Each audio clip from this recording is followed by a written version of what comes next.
सबसे पहले तो मैं राष्ट्रीय नेतृत्व आदरणीय प्रधानमंत्री जी को बधाई देता हूं।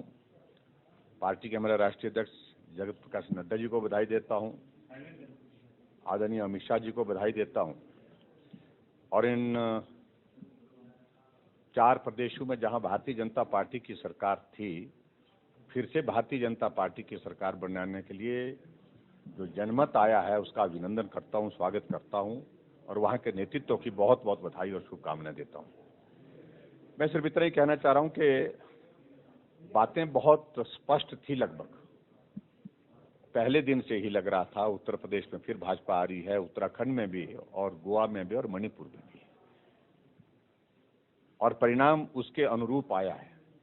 और एग्जिट पोल में भी आप लोगों ने इस बात को देखा था कि कुछ जगह मुकाबला जरूर होगा, लेकिन उसके बावजूद भारतीय जनता पार्टी आगे रहेगी, ऐसा कहा गया था। और वो एग्जिट पोल के अनुरूप ही परिणाम हमारे समक्ष है, मैं समझता हूं। स्वाभाविक रूप से भारतीय जनता पार्टी पूरे देश की नहीं दुनिया की सबसे बड़ी पार्टी होने के साथ साथ में और भारतवर्ष में सबसे ज्यादा राज्यों में सत्ता में है, सरकार में है, ये हमारे लिए बहुत बड़ी प्रसन्नता का विषय है। और उत्तर प्रदेश जो अपने आप में एक बहुत बड़ा प्रांत है, जहां बहुत तरह की संभावनाओं को कहा जा रहा था, कई तरह के गठबंधन, कई तरह के प्रयत्न प्रयास किए गए, सरकार वहां पर भारतीय जनता पार्टी की ना बन सके, लेकिन फिर भी बहुत बड़े बहुमत के साथ जो है वहां पर भारतीय जनता पार्टी की सरकार बन रही है। उसके लिए मैं योगी जी को बहुत बहुत बधाई देता हूं। के हालात हम देख ही रहे थे जब चुनाव की कैंपेन में भी गए थे, और ऐसे में भारतीय जनता पार्टी ने अपना वोट शेयर हासिल किया है। और दूसरी बात मैं बड़ा स्पष्ट कहना चाह रहा हूं कि सत्ता में तो कांग्रेस पार्टी थी, और कांग्रेस पार्टी जो नेतृत्व परिवर्तन करके चन्नी साहब को मुख्यमंत्री बनाने के पश्चात बहुत आशा में थी, बहुत बड़ी उम्मीद में थी। वो चन्नी साहब तो दोनों जगह से हार रहे।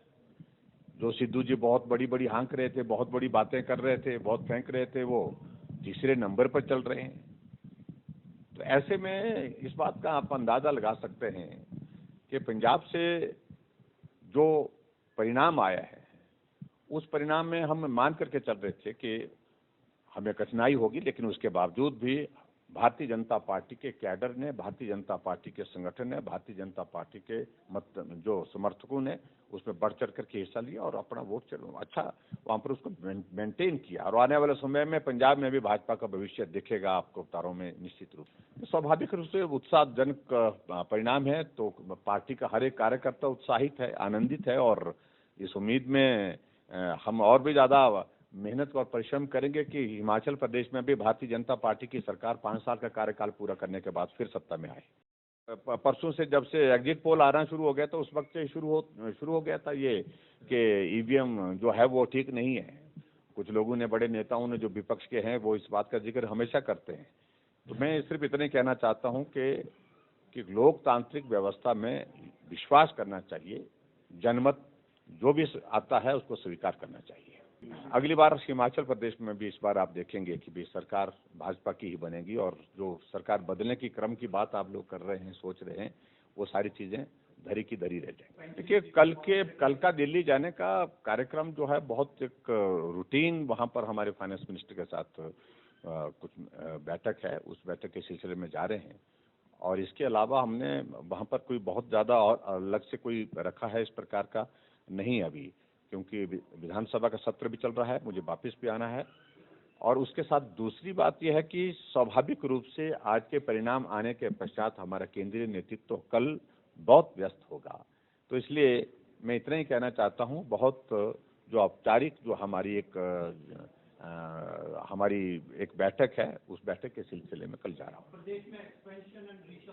इन सारी बातों के लिए जब ये सरकारें बन जाएंगी, सरकारें बनने के बाद आगे जब हिमाचल के संदर्भ में हमारा पार्टी का वरिष्ठ नेतृत्व, केंद्रीय नेतृत्व चर्चा करेगा, तो उसके बाद फिर आगे बढ़ेगा।